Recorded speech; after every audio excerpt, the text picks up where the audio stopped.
ये एक real story पे आधारित है स्टोरी। ये उज़्मा अहमद नाम की एक लड़की है जो दिल्ली की रहने वाली है और मलेशिया गई थी किसी काम के सिलसिले में, और कि कोई पाकिस्तानी लड़के से उसका इन्वॉल्वमेंट हुआ। फिर कैसे पाकिस्तान गई, फिर पाकिस्तान में कैसे ट्रैप हो गई, ये पूरी स्टोरी है। और कैसे पहुंची इंडियन एम्बेसी इस्लामाबाद में, और डिप्लोमेट जैसा कैरेक्टर कैसे उसको प्रोटेक्ट किया और कैसे वापस हिंदुस्तान लाया गया। ये बैकग्राउंड है पूरा स्टोरी। एक्चुअली मैं ऑफिस गया था, वहाँ पे स्क्रिप्ट पढ़ा था ऑफिस में, तो I saw the diplomat written on it. मैं सच बता रहा हूँ and I am just speaking organically, कुछ ये कोई प्रिपेयर्ड आंसर नहीं है। और मैं वहाँ गया, मैंने उसको उठाया, पढ़ा मैंने। और यूजुअली क्या होता है हमारे लाइफ में, हम लोग 10 पेजेस पढ़ते हैं, उसके बाद पता होता है, प्रिपेयर्ड होते हैं हम लोग, क्योंकि हर रोज़ मैं एक स्क्रिप्ट पढ़ता हूँ, हर रोज़। एंड आई नो कि 10-20 पेज बाद अभी स्टार्टिंग अच्छा हुआ है, अभी फिल्म गिरेगा, अभी कुछ होगा स्क्रिप्ट में, अभी कुछ होगा। यहाँ पे 10, 20, 30, 40 कुछ नहीं हुआ। And I was very surprise, क्योंकि एंड तक मैंने पढ़ा इसको, 126 पेजेस पूरा पढ़ लिया मैंने। And I was like wow, ये स्क्रिप्ट वैसे ही पढ़ा था, किसने मुझे इन्फॉर्म नहीं किया, ये क्या है, द डिप्लोमैट लिखा है इस पे, literally it started that way. उसके बाद मैंने फ़ोन उठाया अश्विन वर्दे पे, जो इस फिल्म के प्रोड्यूसर भी है, और मैंने अश्विन को कहा कि Ashwin, I'd like to meet you and the director for the diplomat। पहली बार शिवम से मुलाकात हुई, और शिवम, जैसे आपको पता चल गया होगा कि he is a very shy guy, very shy, बहुत कम बोलते हैं, लेकिन उनके आँख में वो, उनको एग्जैक्टली पता होता है कि उनको क्या क्या story. She was sitting in front of me, जो भी बातचीत हुई on the first day, I think we got long really, we understood कि ये फिल्म हमें बनानी है, और कहानी वहाँ से शुरू हुई। तो जो फोर्स के बारे में आप बात कर रहे हो ना, अंदर से जो जुनून है, पहले तो मैं तो ना तो जिंगोइस्टिक हूँ, या you know I don't scream about the whole thing. मुझे देश से बहुत प्यार है, और वो क्लियरली दिखाई देता है।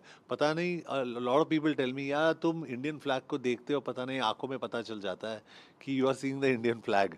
और वो पता चलता है जब बाटला हाउस में भी, परमाणु में भी, मद्रास कैफे में भी, whenever I see the Indian flag, कुछ होता है। लेकिन फिल्म इसलिए मैंने नहीं करा क्योंकि ये एक पेट्रियाटिक फिल्म है, फिल्म इसलिए करा क्योंकि ये एक on the edge emotional psychological thriller है। जैसे एक फिल्म बनी थी हॉलीवुड में, आर्गो। और अगर आप आर्गो देखोगे, it's a true story about US embassy में इन ईरान, कैसे वहाँ से लोगों को निकाला था उन लोगों ने। तो यकीन मानो, जब भी आप वो फिल्म देखोगे, आप हिलोगे नहीं, you will just watch that film, ARGO, Ergo. आप देख के आप मतलब you will just not move.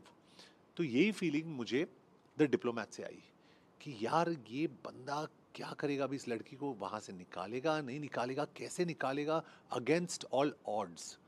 So I think this is not even, मैं एक और आगे मैं आपको कहना चाहूँगा कि ये एक टिपिकल इंडिया पाकिस्तान स्टोरी नहीं है, एक ह्यूमैनिटेरियन एंगल से इस फिल्म को देखे। Any other country like Any, it's a human story, and it's a story about, it's two parallel stories, the life of a diplomat and the life of this girl Uzma। और parallelly क्या होता है दोनों के lives में, और कैसे एक साथ आ जाते हैं, और क्या होता है उसके बाद, दैट्स द स्टोरी। और फिल्म के पहले और मेरे एक्सपीरियंस से, शिवम सर ने कहा कि हमें बहुत सारे रीडिंग्स करने पड़ेंगे, तो वो मुझे थोड़ा वो रिलैक्स्ड फील हुआ कि the director is asking for homework on this film. तो काफ़ी सारे रीडिंग्स करा हम लोगों ने। उसके बाद मुझे एक कोच दिया गया था, सौरभ, जो एनिमल में भी जो थे, सौरभ। तो Saurabh Sachdev came to coach me on the diplomat. के मेरे हिसाब से मेरी बात शिवम सर से हुई, इस कैरेक्टर को यहाँ तक पिच करेंगे, ऐसे पिच करेंगे, और यहाँ से हम लोग आगे जाएंगे, ये सब। तो मतलब 2 हफ्ते के लिए I think I was sitting with Saurabh.